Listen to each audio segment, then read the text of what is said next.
Favourite director कौन रहा आपका? हर डायरेक्टर का एक अपना सिस्टम है।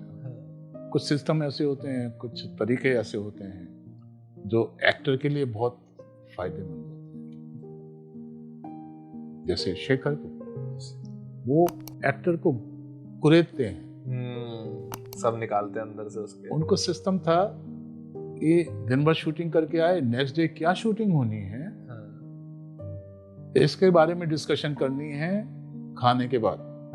ओके। दिन भर शूटिंग करके आए, सबको बोल दिया कि डिनर पर मिलेंगे हम सब और डिस्कशन करेंगे अगले सीन का, कल के सीन का। डिनर होने के बाद फिर वो पूरा ग्रुप जो कल के सीन में है, वो 3-4 एक्टर्स, मेन एक्टर, वो एक कॉर्नर पकड़ के और फिर डिस्कशन चालू। उसके बाद फिर इम्प्रोवाइजेशन, कैसे कैसे होगा सीन, चलो करके दिखाओ। तो एक्टर को खुद करना है, वो नहीं बताते कि ऐसे करो ऐसे करो। तो सीन तुम्हारी समझ में आ गया है और उस सीन के मुताबिक तुम क्या करोगे, तुम कहाँ से आओगे, किस तरह से बात शुरू करोगे जो इसमें करके सीन में है। तो ये एक्टर को कुरेद देते हैं, एक्टर का दिमाग चालू हो जाता है, क्या मुझे ऐसे करना चाहिए, मुझे ऐसे करना चाहिए, मुझे ऐसे। सीन हो गया, उसके बाद फिर दिमाग चालू है, एक्टर जाएगा तब भी दिमाग उसका चालू रहेगा, क्या मुझे ये करना चाहिए, मुझे ये करना है, ऐसे में बेस्ट हो जाएगा ऐसे। तो ये सिस्टम मुझे बहुत अच्छा लगा, बहुत अच्छा लगा। और इसका असर ये है कि 90% से ज्यादा एक्टर्स सब उसमें थिएटर के थे। कोई भी फिल्म का एक्सपीरियंस लेके आया ही नहीं था उसमें, और उनसे इतनी कमाल की परफॉर्मेंस निकलवा ली, जो कि बहुत डिफिकल्ट होता है। स्टेज पे प्ले करना और कैमरे के लिए प्ले करना बहुत फर्क है जी। लेकिन उन्होंने मतलब कहीं भी वो फील नहीं होने दिया, व्यवधान नहीं आया वो उस टाइप। सबको उन्होंने ऐसे ट्रेन किया। सो इस तरह का, इसी तरह से राम गोपाल वर्मा का भी सिस्टम कुछ इसी तरह का। वो पूछते हैं तुम क्या करोगे, तुम क्या करोगे इस सिचुएशन में, तुम कैसे रिएक्ट करोगे, तुम कैसे क्या बोलोगे।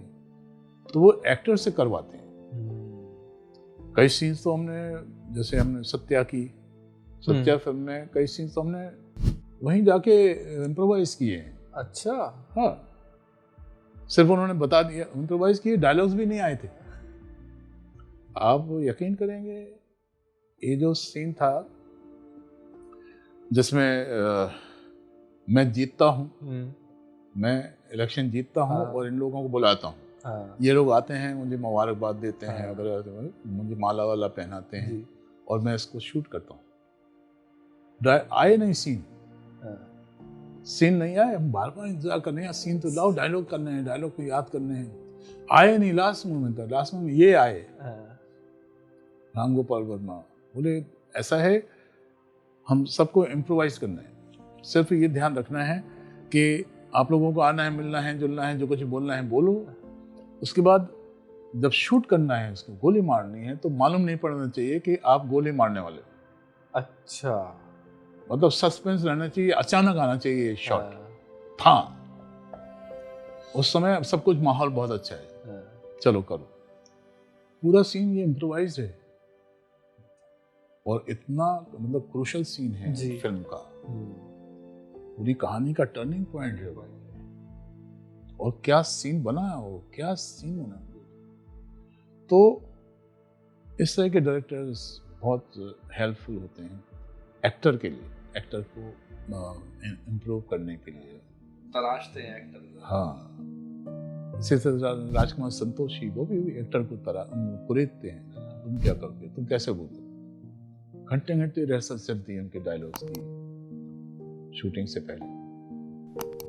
सो ऐसे डायरेक्टर्स के साथ काम करने का मौका मिला है, इस वजह से हम काफ़ी इम्प्रूव किए। Thank you so much for watching this video. और पूरी वीडियो देखने के लिए आप हमारे चैनल पर जाइए और सब्सक्राइब कीजिए, बेल आइकन दबाइए ताकि आगे की नोटिफिकेशन मिलती रहे। और अगर आपको वीडियो अच्छी लगा तो आप इसको शेयर कर सकते हैं as much as possible. Thank you.